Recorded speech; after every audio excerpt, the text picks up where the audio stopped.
Rogers TV.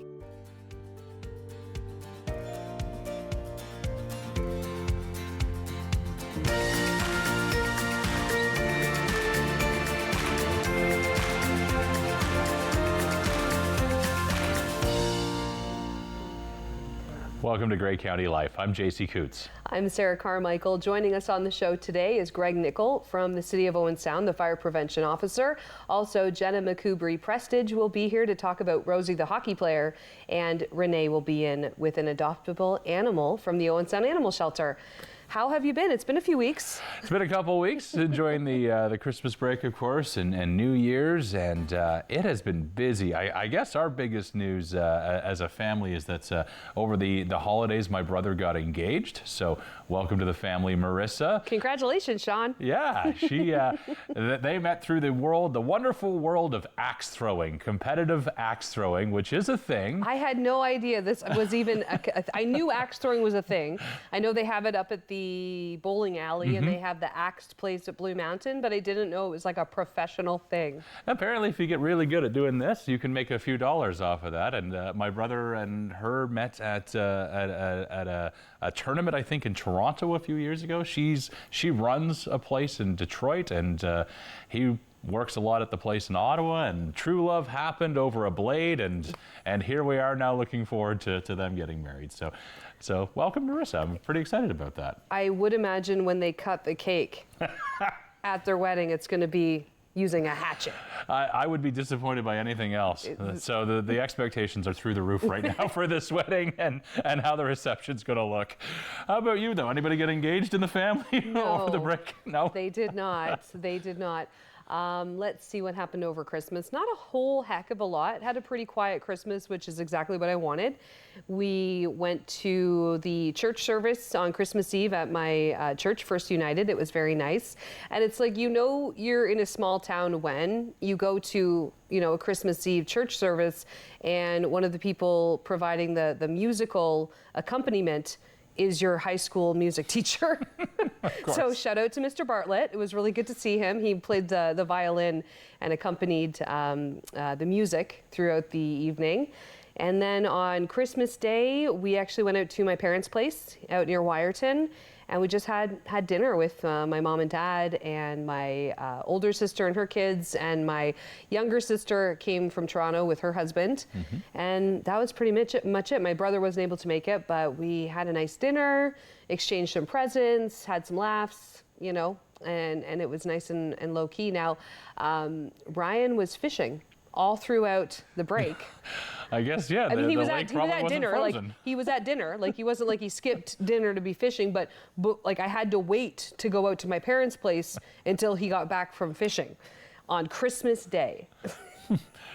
Wow. It's just such a weird year for weather. And yeah, he was fishing on New Year's Day. He was fishing on New Year's Eve. Like, he's been out fishing a lot. Now, he hasn't been catching stuff every time, but he has been just out on the water. And it's just wild to think about the fact that it's, the winter time and we don't have any ice or anything on the water. So yeah. I imagine it's still pretty miserable out on a boat in December. Yeah. He somehow just loves it. So he was fishing a lot of the break, and I have made sort of I guess we'll say a commitment to myself to save money. And what I find to be the cheapest way or the easiest way to save money is to not leave the house. So I'm not doing that. I just stay at home. That's your New Year's resolution, is to stay inside and not spend money. Is to go nowhere and spend nothing. Because, we all can recognize that life has gotten very expensive. Every trip to the grocery store, you're spending $50 or $60 on 5 or 6 items. It's nuts. So I have, come to the sort of, I guess, agreement with myself that in order to spend less money, I need to go less places, because every time I walk out the door, I spend $50, whether it's at the grocery store or getting some gas or even just stopping at a convenience store for, some lottery tickets and some snacks. $50 gone. So I just stay home because all my snacks are already there, and my dogs are there, and my Netflix and all the things that we pay for are in our house. So why are we leaving? Well, I mean, from January to April, that's probably a pretty good plan. If the weather does turn and get really, really cold, just stay inside. Yeah, I'm going to hermit spring. crab it inside my house. So if you, I still want to be invited to your event, but I'm not going. Well, be warned, I guess. If you have a birthday between now and May, I'd love to be invited to your party, but I'm not coming. Can I Skype in? Is that a possibility? Yeah, can you FaceTime me? Well, I guess that's your resolution then, officially. I got asked the other day what my resolution was, and I'm one of those people that you can call it maybe the glass half empty look at it, but I just feel like if you make them, then you're just setting yourself up for failure. So it's better not to make anything and just, keeping, just say the usual things like probably going to eat a little bit better, probably going to try to drop some weight, do a little less bad things in my life and say hi and smile more. Ooh, if you stick to that, then I think you're in a good place. You won't set yourself up for failure. Right. See, I like to call them intentions instead of resolutions or goals even, things I want to do in the next year. I want to, as I said, go less places and spend less money. That's definitely something that's in my plan, but I also need to drink more water or just drink water in general because I very, very seldom drink water. I want to read more books and I want to basically be a healthier person too. So I'm looking at, kicking some habits and things like that. We're doing dry January at our house. Oh, really? Yeah. So we, Ryan and I have decided that throughout the month of January, we will not be indulging in alcoholic beverages. Not that we're judging anybody that does, but that's just what we're going to do for January and see how we feel. And we think we're going to feel okay, and also the money saving thing I think is going to be a big part of it too. So that's a big thing I've heard from other friends who have tried a dry month, whether it's January, February, whenever they decide to do it. They do notice a little bit of a health difference and maybe a clearer head, but they definitely notice their bank account has a few more bucks in it. So all good things all around. Yeah, absolutely. So that's kind of the plan going forward for 2024. And the plan going forward today is we're going to have Greg Nicol joining us next on Grey County Life.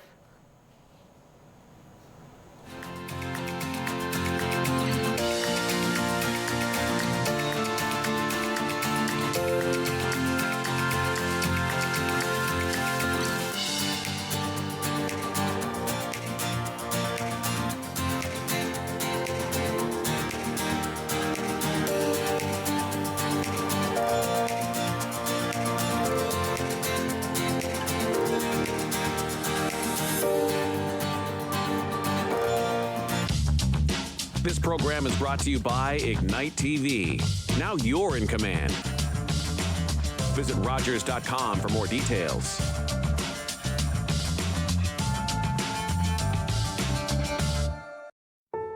I still remember the games, the laughter, the footsteps through the hallway. I'll never forget the hard times. Every day I come back from work, it's always like this. We're yelling in front of the kids. The help we needed. How far we've come.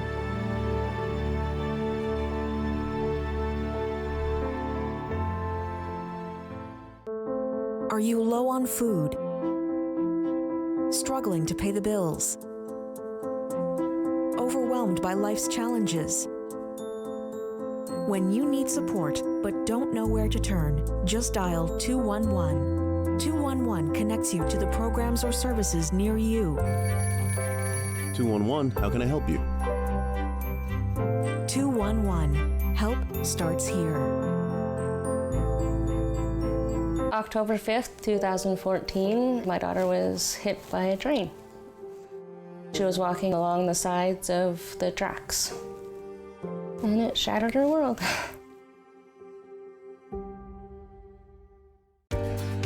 Lots of questions.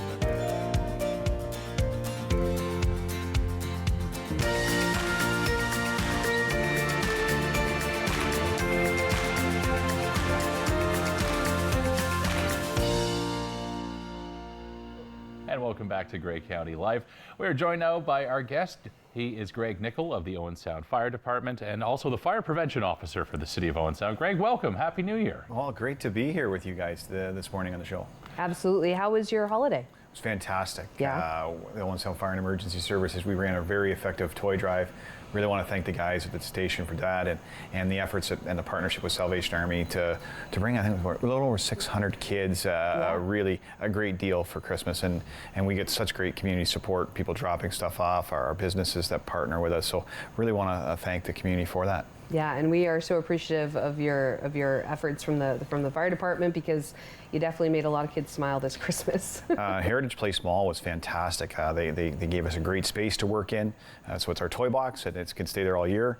And lots of people were wandering through the mall that day to pick up their stuff, so it worked out really, really well. Heritage Place Mall was fantastic. Awesome. Now, as far as the holidays with safety, was there any major issues that you can recall with, people being at home, cooking, that kind of thing during the season? Well, we had actually a great year in 2023 for house fires, kitchen related. Really, only two kitchen related fires. We can go, okay, that was a kitchen fire. This is what occurred. So that's fantastic. People are understanding that staying in the kitchen is critically important.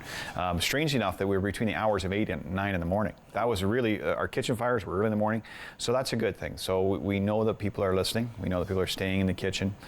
We know that people are even changing their food cooking practices. Lots of people have the flash fryers or the air fryers. So some of the I guess the risks are decreasing, which is great. We did have a small fire over the Christmas holidays, or maybe middle of December, and it was extension cord related. Oh. We can't stress enough, as we're supposed to be getting cold, right? It's going to get cold here one of these days, and you use space heaters. Space heaters need to be plugged directly into the wall receptacle.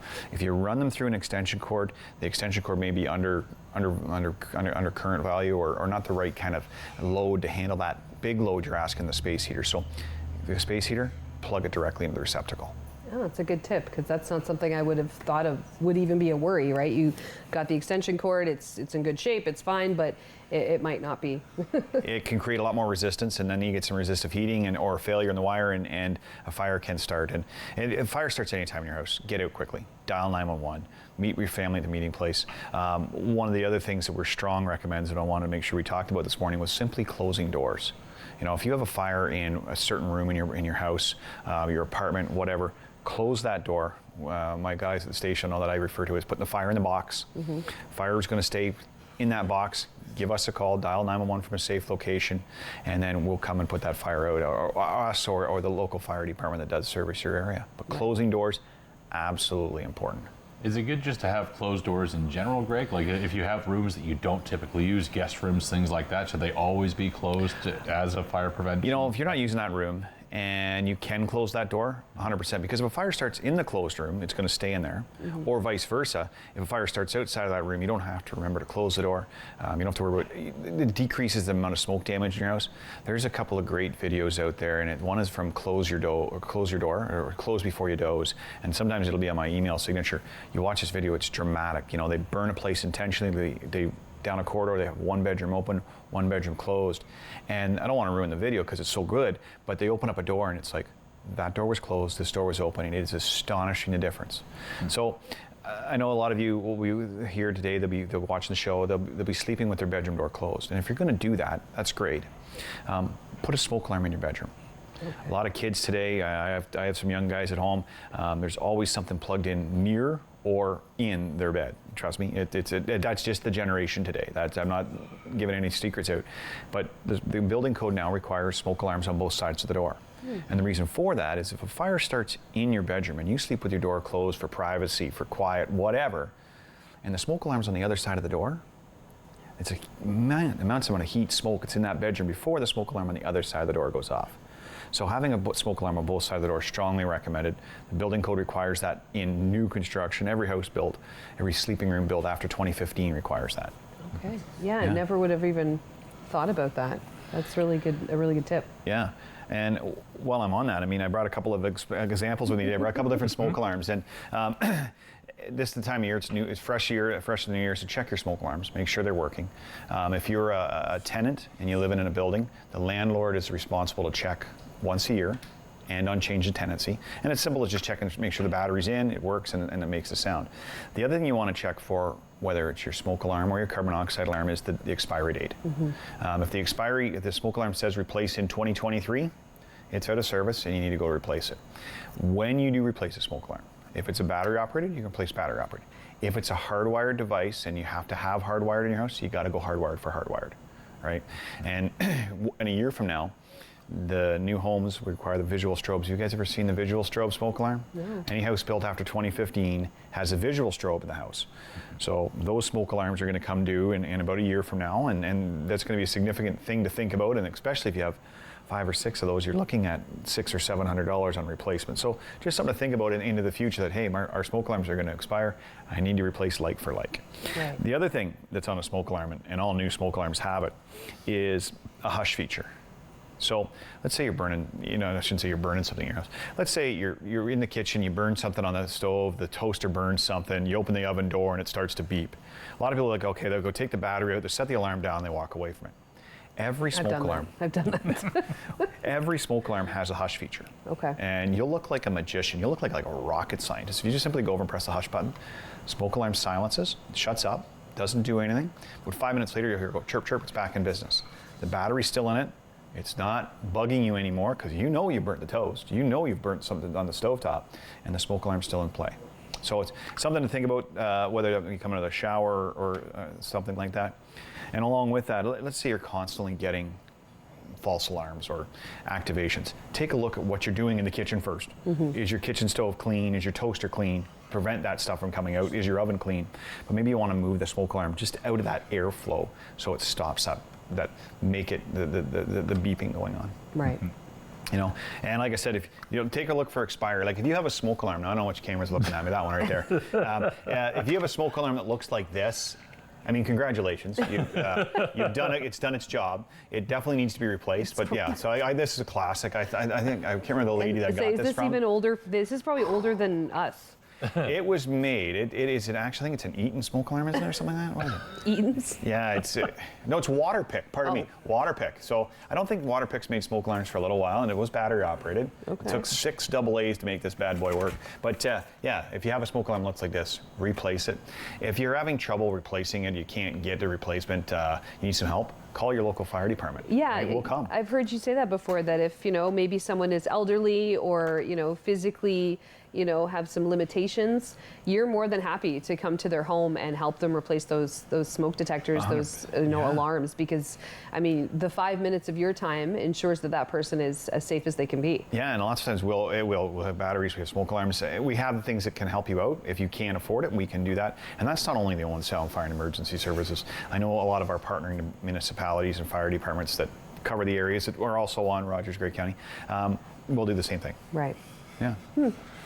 Greg, I wanted to ask about, things have changed so much just in the last 20 years for what you and your firefighters have to deal with when you get a call, because it used to be, your prevention tips probably had a lot to do with open burning things like candles and things like that. Now it's devices galore with internal batteries, and they're everything from small things like acti-fryers that go on the kitchen counter. They're the cell phones that maybe we charge them under our pillows, which we're not supposed to do because that's a fire thing. Maybe it's sitting in the garage in the new electric car. So it's a lot for people to now think about when they're bringing these devices into their homes. And I'm sure it's a lot for you and your training as well to know and recognize the dangers that come with these devices. Yeah, as equipment changes, as our lifestyle changes, we certainly see different things coming into our house. And one of the things we see, whether it's in our house, is appliances or tools are running off of lithium-ion batteries. They're great, they're fantastic. If they work right, boy oh boy, the battery life is fantastic. One of our biggest concerns is if the battery's failing and you need a new battery for your Dyson vacuum, perfect example, the Dyson vacuum. Go to the Dyson site, buy the Dyson vacuum battery. Spend the extra $4 or $5 or whatever it is. Then going on Amazon and finding the cheapest one you can find to plug in the appliance. There's a reason why it's cheap. There's a reason why it's a knockoff. A lot of times when a fire does occur from a lithium-ion powered device, it's because of somebody has adjusted it, shouldn't be. Somebody has put the wrong battery in, or the charging cord is not correct. Those are the things you see. And even recently on the TTC, lithium-ion battery fails in a bike on the TTC. I just and, saw that. If you watch videos, the fire department in New York is fantastic at it because 26 million people live there. Lots of use of lithium-ion batteries. They do a very good job of educating about the risks and where you shouldn't store. And they also do some fantastic test burns. I mean, I shouldn't say, but it's great video. When you watch a lithium-ion battery fail, and when I mean fail, it starts on fire, high energy, lots of damage, very rapid. Oh. So charging those devices, make sure that they're done away from anything that can fail. If you, at any slight thing that's not working, right, you're changing batteries or whatever, like for like, manufacturer for manufacturer, as per manufacturer instructions. I'll go, you know what, if I kick this and adjust this, great. And I did check with our household hazardous waste day. So let's say you've changed the battery, and you got this old battery. Well, what do you do with it? Well, take it to the household hazardous waste day. We can store it and safely, and then dispose of it safely on your behalf too. And that's not only for Owen Sound residents, Meaford, Georgian Bluffs are all partners in that household hazardous waste day. Look for our schedule. We're in January. It won't be probably till February, March, but that's when I should say February. Heidi's probably really mad I said February. April or May, I want to say. Yeah, I was going to say, usually they do it a couple times a year, but I think the first one would probably be in the spring. Yeah, it's a springtime. Yeah, because a lot of people will be cleaning out their garages and their basements and coming across all those items that they want to dispose of. So. Yeah, like even when you're flying now, if you drop your phone, you're not supposed to touch it. You got to call for the stewardess or the flight attendant to come and, because what the concern is, if you move the chair incorrectly, you impact the battery. There could be a potential for fire, right? So it's understandable. Like JC said, hey, I fall asleep with my phone plugged in under my pillow. Well, now that thing that's trying to get, as it's heating, there's energy there, it's overheating, there's not cooling as easily, and a fire could potentially start or damaged or be cracked or whatever. So be very cautious with lithium-ion batteries, where you're charging them. Going back to the extension cord, plugged right into a receptacle, right? There's a great one from FD&Y that they basically came across a room full of batteries for delivery guys. Okay. And there was so many batteries, and that room failed, and a significant fire loss. Yeah. Wow. Is that the biggest thing that we should keep in mind moving into 2024 for fire prevention? Is the lithium batteries and proper charging, proper changing use? Or is there any other issues that when it comes to the home environment, people really need to think about? Well, we're always still going back to one of the very first things we started talking about. Stay in the kitchen while you're cooking, right? You have heat, you have fuel, you have oxygen. When we look at the stats for Owen Sound, we haven't had a lot of lithium-ion battery fires yet. I know it's going to come, and we're going to have that. We've had a run in the last 5 years of smokers materials. Kind of when you look at an outlier, we've had a lot of fires start on patios, and somebody was out there having a cigarette, they dispose of it incorrectly, or the cigarette butt bag or box or whatever they have it in. It's not ideal, it's not metal.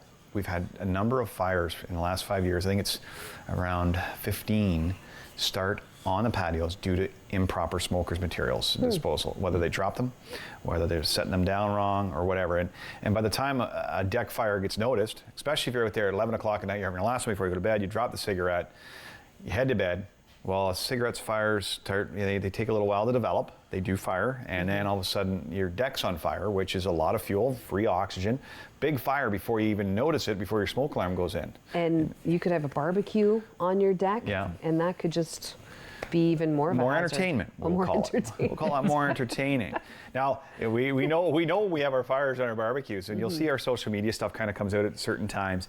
We can see clearly that barbecue fires surprisingly only start on the weekends in Owen Sound. Really? Yeah, I know, and it's imagine that. Yeah, so rarely. We have not had a Tuesday afternoon barbecue fire yet. We have had Saturdays and Sundays, but it's no different than your kitchen. If you're cooking, stay near the appliance you're cooking with. Yeah. If you're a smoker, very cautious about how you're getting rid of those smokers materials.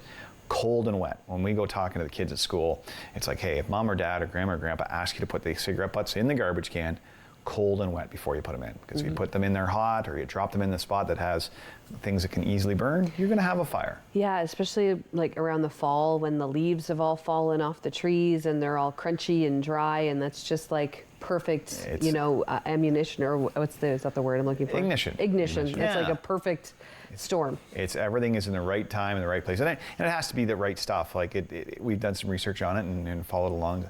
So, but you'll see that we really have focused through the summertime. As you go on our social media feeds, you can see that, hey, you like your deck? Don't smoke on it, or be very cautious about, you want to keep it looking the same, because a fire in your house is going to take a few months to get it back to where it was. It's not just, oh, well, back next week, probably not. Right.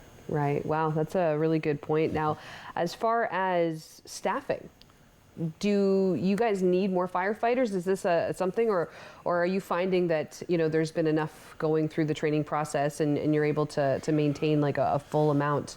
We've had a couple of recent retirements, and the city and our association are working on next steps on where we're going with those kind of things. It's obviously it's a contractual thing. It's pretty tough to answer that question, but I know that I know we're working on maintaining a high quality service for the city of Owen Sound residents. You call us, we're open 24 hours a day, 7 days a week. We'll be there quickly. Our office is open Monday to Friday. You can talk to Doug or I. Any questions, any safety concerns, you can also always hit us up at fire@owensound.ca.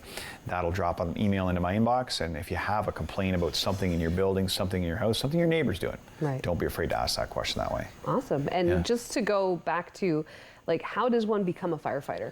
Well, now, so when I started it, I mean, I'm the senior guy in the building. It's unbelievable that when I talk to my former retirees that are like, "Wow, you're the old guy in the building?" And I'm like, "Yeah, I guess I've been around the longest now." In order to be a firefighter in the province of Ontario, really, it's an NFPA 1001 standard you have to get to. So it's a college-educated person. They're coming in with the ability to drive a vehicle, one of our apparatus, and they've gone through significant training before they get there. And it's a fire-based education for sure. There's ways of doing that. You can go to many community colleges. Right now, we actually have a co-op student working with us from St. Mary's in the afternoon, and we have a young man in the morning doing the inspection process with us. So there's lots of opportunity, whether it's with us in the fire service, there's opportunity for maintenance of fire alarms, and we've got great companies in our community that are always looking for people that want to work in that track, because those jobs aren't going away. They're great paying jobs. They're high skilled people, and we definitely need people to look at those opportunities in our community. Well, yeah, and absolutely there's always going to be a need. So there's definitely opportunity there for future employment for people that are interested and those who are wanting to be involved with fire safety. That's great. Yeah, and there is opportunities for part-time departments around. Like the surrounding municipalities have part-time staff, and those individuals will respond to calls as needed. They're not at the station 24 hours a day, 7 days a week like our guys, but there's opportunities there. And reach out to your local fire department and say, hey, I'd like to be it. What do I need to do to get to be working with you guys? Right. All right. Well, Greg Nicol from the Owen Sound Fire Department, City of Owen Sound Fire Prevention Officer, thank you so much for joining us today. It's been a pleasure, always. Well, stay tuned. We are going to chat and learn more about Rosie the hockey player coming up next on Great County Life. Awesome. Thanks, guys.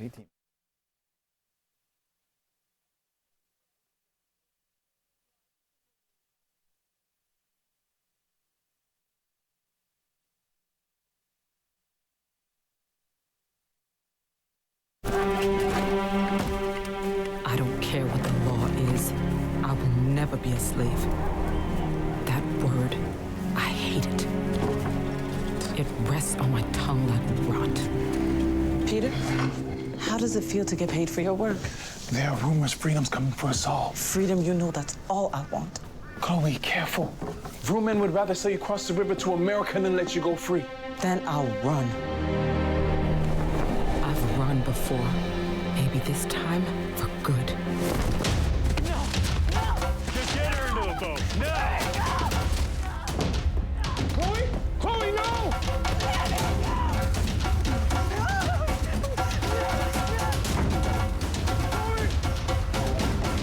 Word of Chloe Cooley's resistance led to Canada's first legislation limiting slavery. After 200 years, slavery was abolished in Canada in 1834. With Rogers TV, you can cheer on the home team from the comfort of your living room. We'll head to the rink, the field, the court, or the pitch, so you don't have to.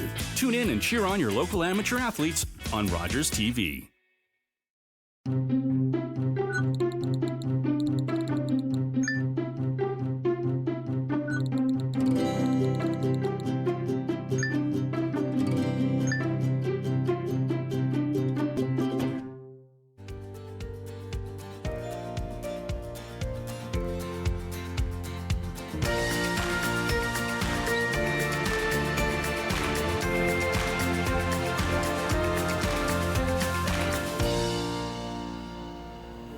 Welcome back to Great County Life. Joining us in studio now is local author Jenna McCoubrey Prestridge. Hi, Jenna. Hi there. Now, I've known you a long time, since like the high school years, which I even think elementary. which just maybe even elementary, yeah, which was like what 5-10 years ago. Yeah. Just kidding. But it's been really cool to learn about your latest endeavor. Now, before we get to that, let's talk about you. You're a local gal, born and raised in Owen Sound. How old were you when you started playing hockey?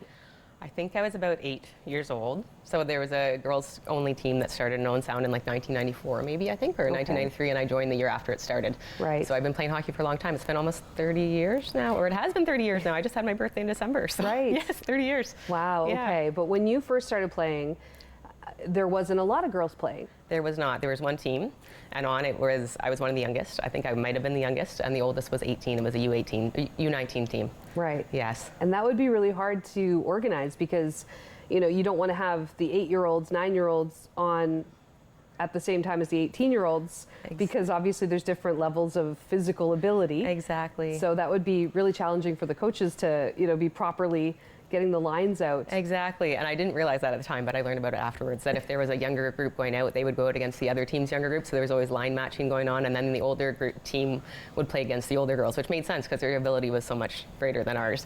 Like, I just remember those days of not even wanting to touch the puck. I was just skating, I had no idea what was happening. I distinctly remember being at the crease and the puck was on the, like, almost on the goal line, and me just watching it and not moving my stick to put it in, and like I had no idea what was going on. I was just there having fun, enjoying mymyself, learning about the game. Did you get into it because your brothers? I did, definitely. Okay. Yeah. I had 2 older brothers, and my dad was a big hockey player, so I grew up in like the prototypical Canadian hockey family. Right, like watching it every Saturday night. I lived in the rink. Brought my Barbie suitcase to the rink, and I lived there, literally. Yeah. Amazing. So, of course, as you got older, as your skills developed, you became more competitive with hockey. Yes. And you also saw, girls hockey evolving over the years in the area. Mm-hmm. And I know, you were part of the process that named the Ice Hawks. Yes, I was. Yes. Yeah, like back to the grassroots, it was very much grassroots, just all ages. And as even watching Team Canada and watching those players develop and their skill and their ability and watching them on TV, like more girls started signing up to play. Mm-hmm. And next thing you know, we had 2 teams in Owen Sound, which was great. It wasn't just one team. So I found myself on the older group, and we had an opportunity to vote on a team name. And in the dressing room, I remember they gave us a sheet of paper, and there was a lot of names. There was about 8 names on there. And on it was the Ice Hawks, and one of the other ones was Chicks with Sticks. So those are the only 2 I remember because there was a tie.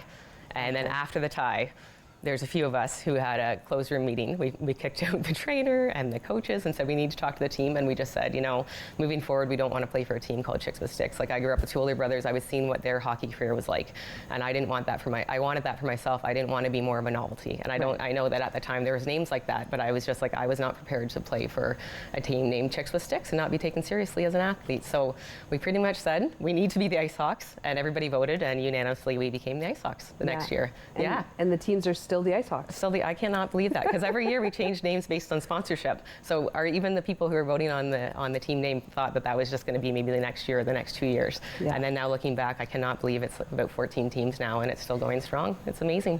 Amazing. Yeah. That's awesome. It must be pretty incredible for you, having gone through that journey, having been part of like the first female team in Owen Sound, to now just in the last week having seen what's happened for women's hockey. Oh my goodness.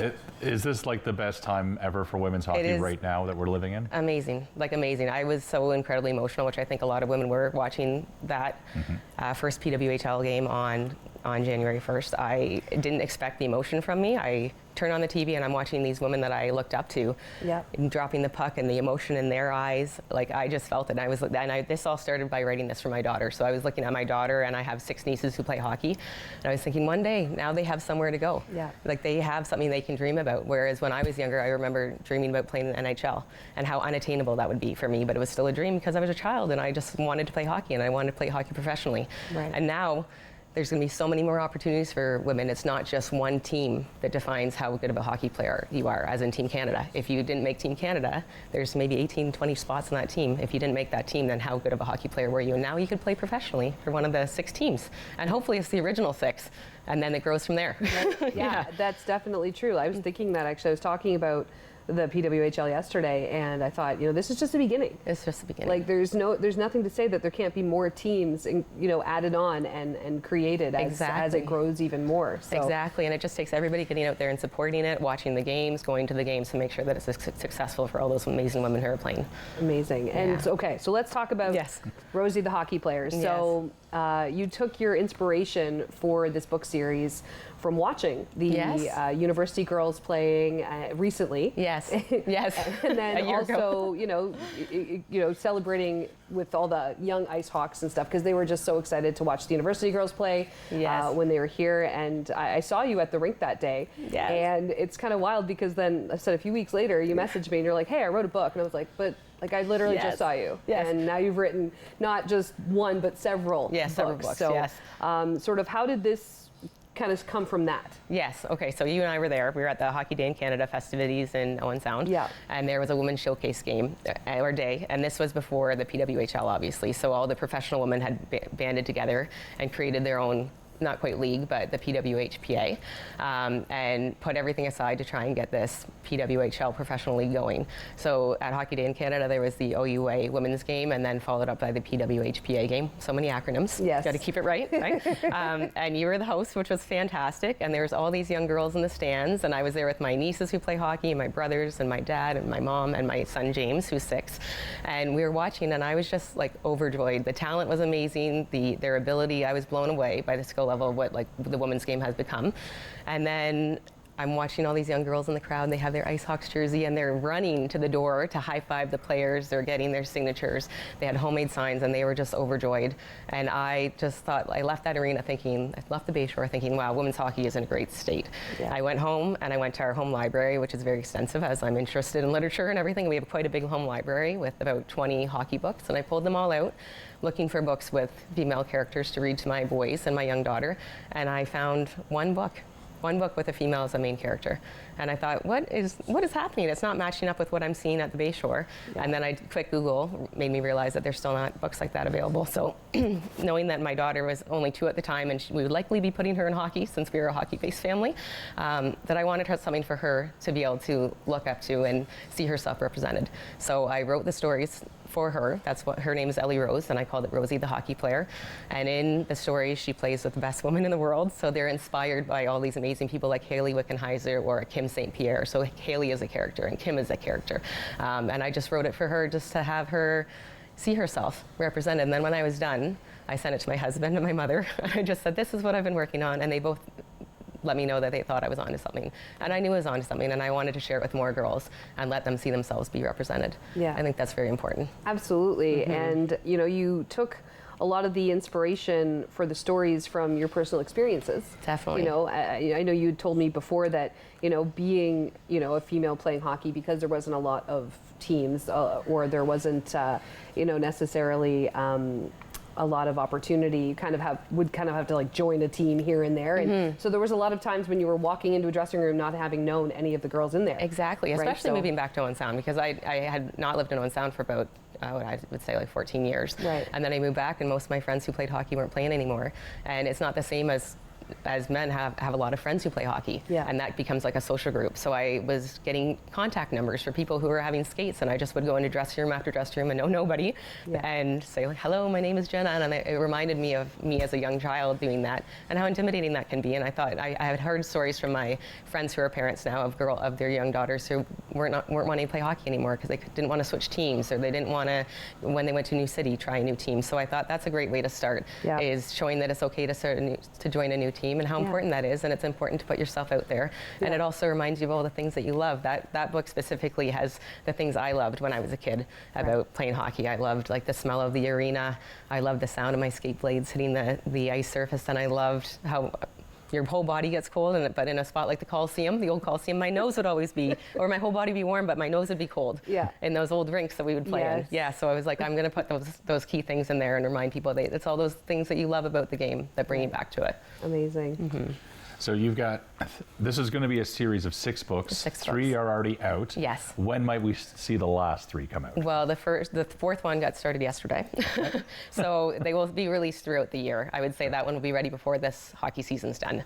And then the next 2 will be released later on this year. All right. And I'm sure like any good author, you have a plan for your character. Do you have one beyond the 6-part series? Not yet. The list is extensive in my phone of different ideas. I hope that Rosie has a lot more adventures. Okay. And the more I talk about it, the more people remind me of different stories and different things that would be a great story for a young girl to read about. So well, just as long as it doesn't turn into like a Game of Thrones situation where we keep waiting for that last book to come out. Yes, you're right. You're right. We're still waiting for that. But maybe Rosie becomes a TV show at some point. Maybe a cartoon. Imagine. I feel like right? the possibilities are endless, and Well, I'm just so grateful for all the support and interest in the books. It has really done even better than I could have imagined, even within a month of being released. Right, yeah. Yes. And I mean, as I said, you put it all together so quickly, and you had shared with me that you knew that you had to do it, right? Otherwise, it might be something that will end up sitting. Yes. Right? And you don't want that to happen. You want to make sure that, you get the story of Rosie out there, and you start this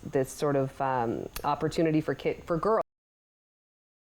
Exactly. In books, but also it's not just Rosie. You've also got female referees and female coaches, and it's very much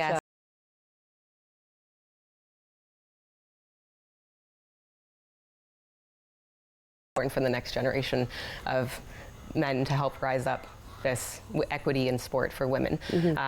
But yeah, I wanted boys get to read those stories and don't even question that the coaches are male, and don't question that the referees are male. And I just thought, how many coaches have I had in my hockey career that were female? Very few. How many referees have I had that have been female? Very few. And I was like, why not highlight that? And hopefully one day it's a reality for those young girls that are reading it, and boys. Yeah, absolutely. Now, it's been out for now, what, about a month and a bit? Just over, I would say almost 5 to 6 weeks. Yeah. And I know you've sold them all over the world. All over the world, yes, yes. Amazon. Right? Yes. I just realized we sold them to Japan this morning when I was looking at where we sold. Japan, Australia, Germany, Italy, France, the UK, the US, Canada, Italy too, yep. Wow. Yeah. Wow. And are you starting to get messages from people who have bought them in these different countries and say, this is something we've been missing here, this kind of a story? A little bit from other countries, but more just young girls whose parents are very excited about it. There was one message that I got. I want to say the books were maybe released for 2 weeks, and it was a handwritten note that a little girl had written to the school librarian, and her mother had bought the books to donate to the library. And it was just saying how she wanted to donate these books to make sure that girls could think about joining a new sport. And she loved hockey, and she wanted more girls to try hockey and try new things. And it was so touching. I literally got tears in my eyes. Yeah. Yes, and I looked at my phone and I had tears, and I thought, if it doesn't touch one other person and just that one girl, at least it has made a positive impact. Yeah, and I've gotten a lot of messages like that, so it's just been amazing. It's been amazing. Awesome. And you said these are available on Amazon. Yes. They're also available at a few local spots. They are, yeah. Treehouse Clothing Store. They have a local author's bookshelf there, so they're carrying the books. And then Hometown Sports as well. They're a great supporter of the Ice Hawks. And the team name in Rosie plays for the Ice Hawks, so they're also carrying them for us. Yeah, absolutely. Yeah. And let's talk about the pictures, like the actual the artwork. Now, this was done by Emma Gall. Yeah, it's probably written right on there. Yeah. Yes. Emma. Yeah. So she's from Mount Hope near Hamilton, and she's a recent graduate from Sheridan College. Yeah. So I just found her by going to the Sheridan College graduate website, where they post portfolios and their graduates looking for work. So I got in touch with her, and she was really keen on picking up this project and helping me bring it all to life. Yeah. It's absolutely beautiful. And you said that her mother played hockey? Her mother played hockey, yeah. I don't know, like, I think when she was a child she played, but she said she talked to her mom, and her mom played hockey, and she thought that this would be great. Yes. I mean, of course, the most famous hockey story we probably saw when we were kids was the hockey sweater, and it looks like the illustrations almost kind of take a little bit of maybe inspiration from that. I think maybe, yeah. That was one of my favorite books. Yes, I loved that book.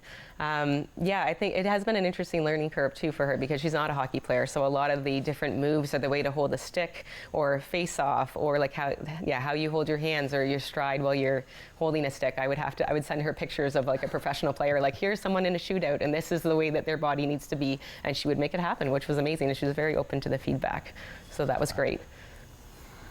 That is, I guess one question I would have then, because we talked about how the women's game today is probably the best it's ever been. It's the best atmosphere.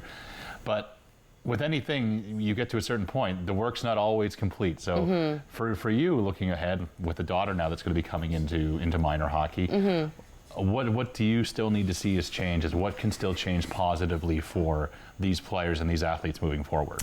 Well, I think the support is number one. I think support from everybody to help raise up this game, because I know that, you know, it's still not the same as the NHL, the PWHL. It's still different leagues, and it needs to be thought of differently.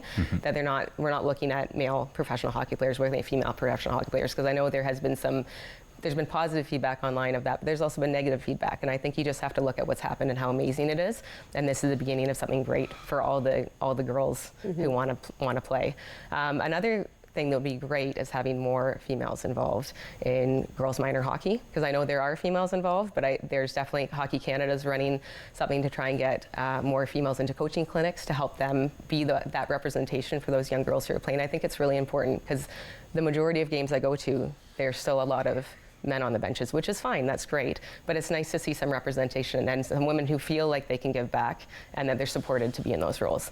Absolutely. I can say, as someone who has coached girls hockey, U13 hockey, without a child myself, I stepped in because there was such a need, and I always felt a little odd being on a bench with 3 other men and usually just one other female, and going, wait a minute, now this is 2017. Certainly there is more than enough people willing to step up and take over here. Exactly, and I think women have to have that confidence and feel the confidence and support from other people to step into those roles, because I do a lot of coaching. I help with my son's hockey teams and I help with their lacrosse teams, but I don't know if every female feels confident enough to get into those roles, because coaching is a very male-based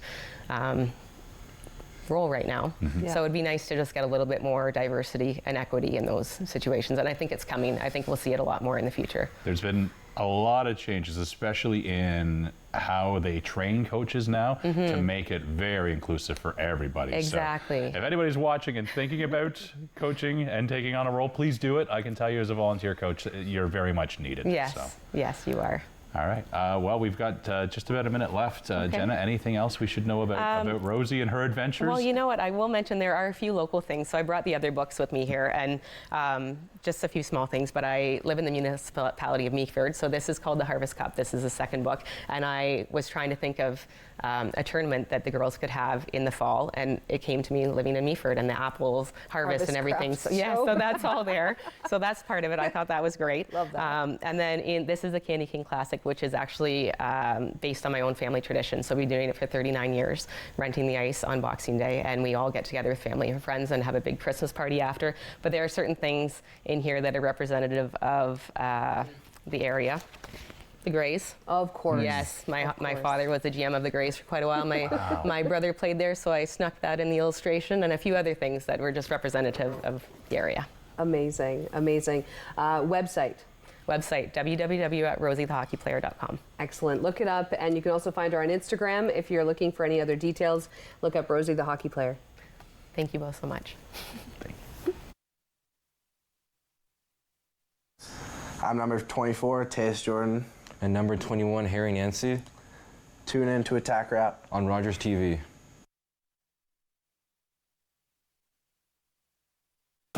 These days at your local Legion, we're marching to the beat of a different drum. On a mission to support veterans, to have fun, and to welcome everyone to our ranks. You don't have to be a veteran to join the Legion. And as a member, you'll join thousands of others serving our veterans, our communities, and our country. Oh yeah, and our Member Perks program will save you thousands on shopping, dining, products, and services across the country. Join us at legion.ca. Hi, I'm Gord Chapman. This is Ken Williams, and we're co-hosts of Weekend in the Rink on Rogers TV. Great minor hockey being played on Saturday afternoon. We got a great lineup this year, Ken. Looking forward to another great season, Gord. The hockey's been fantastic over the last couple of years, and why would this year be any different? Looking forward to some great hockey. Rogers, Weekend at the Rink.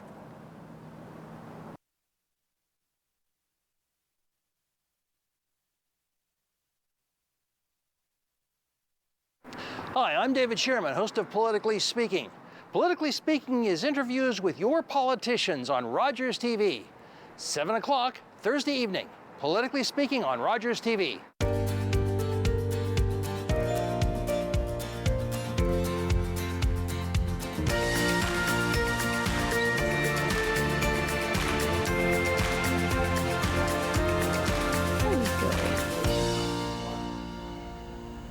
Welcome back to Great County Life. Renee from the Owen Sound Animal Shelter is joining us in studio, and she has brought a very pretty kitty.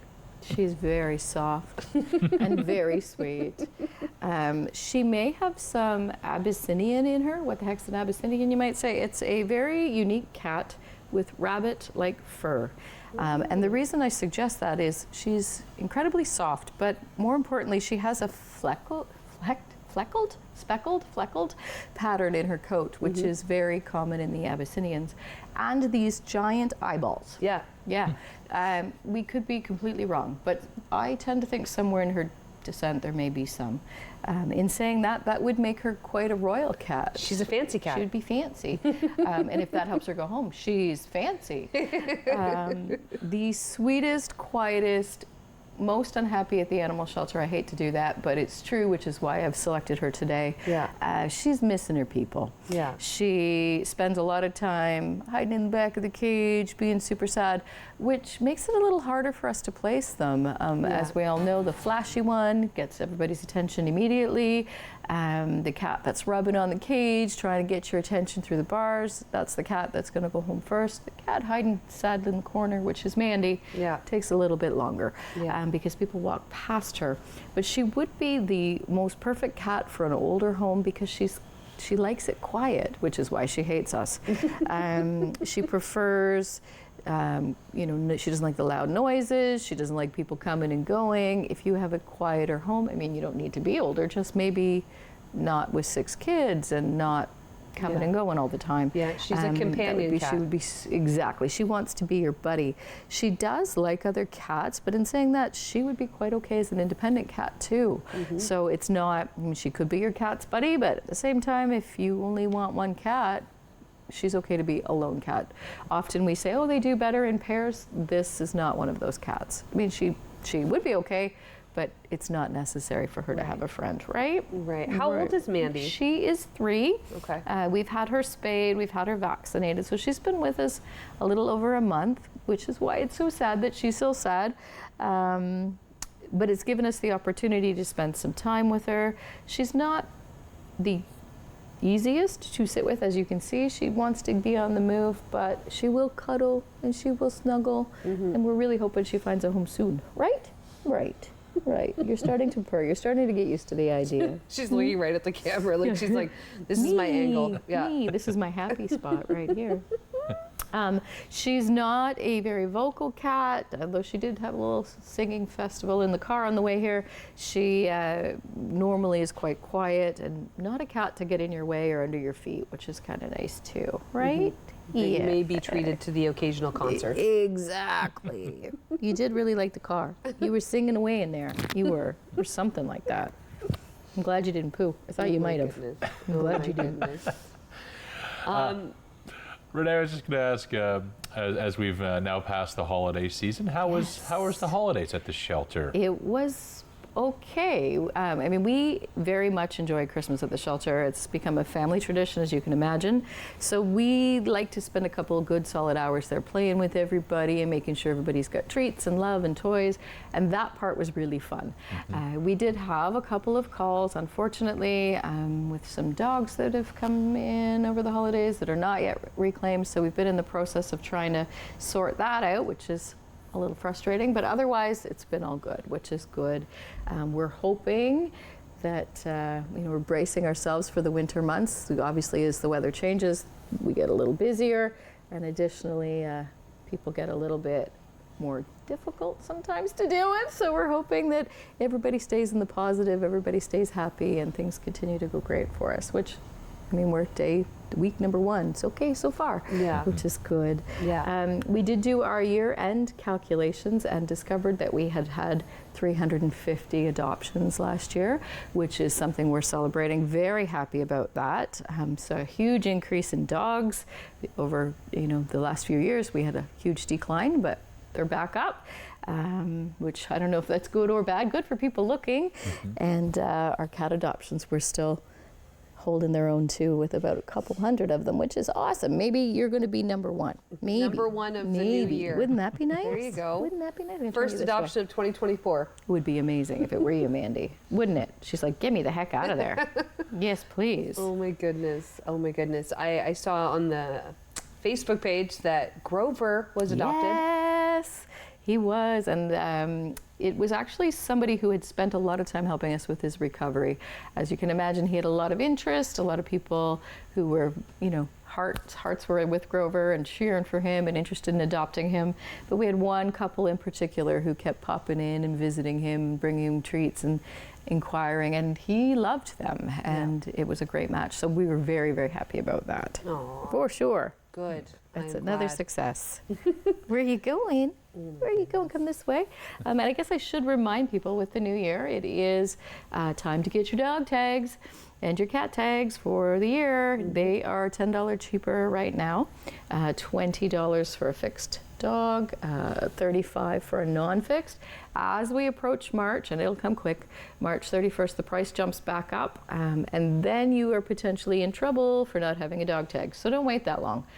Come see me in the next little while. We can either do it in person, or we can even drop it in the mail through e-transfers. Technology lets us do that now, which is super nice. You're sitting so well.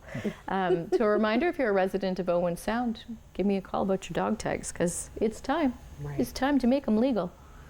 Right? What you looking at over there? And Renee, I don't know if you know off the top of your head, but for someone that does get caught that doesn't have those licenses properly kept up to date, what kind of a fine would someone be looking at? The biggest problem we see is there's a $75 charge put on when you don't reclaim your pet having a dog tag.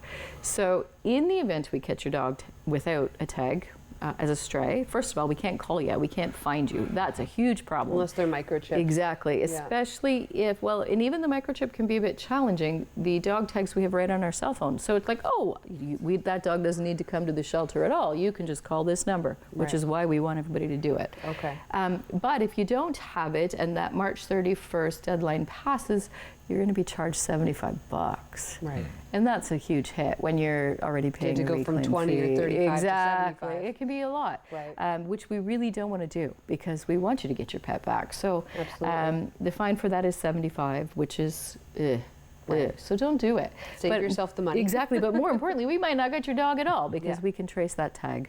It is not something, obviously, we bang on doors and, let me see your dog tag. It's not like that at all. But in saying that if you're somebody that we have problems with, we're gonna have to make sure you have them. So please don't put us in that spot. We like to be the good guys, not the bad guys. Absolutely. Right? Well, if you're interested in learning more about that or meeting Mandy, you could certainly give the shelter a call, 519-372-1123. Thank you so much, Renee and Mandy, for joining Don't us. eat that.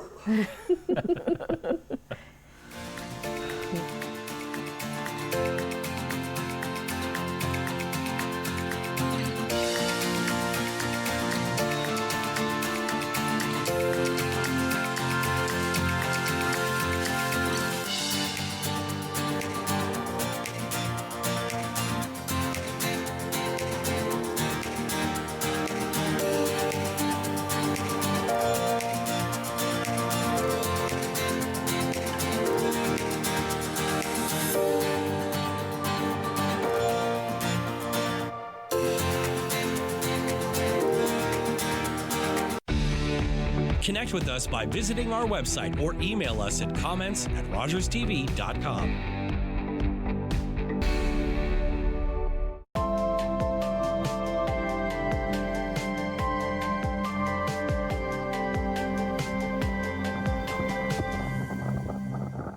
Hello, I'm Liz Dowdswell, Lieutenant Governor of Ontario. In 2008, carbon monoxide, a deadly invisible gas, killed an entire family in our province. That tragedy led to a new law requiring homes with potential CO sources to have alarms. John Gignac's family members passed away that day, and he shares his story to save others. Please make sure you have working CO alarms in your home. Protect your family today. This is a man's heart, a heart in desperate need of medical attention. But because 78% of Indigenous people experience racism in healthcare, he may not get the help he needs.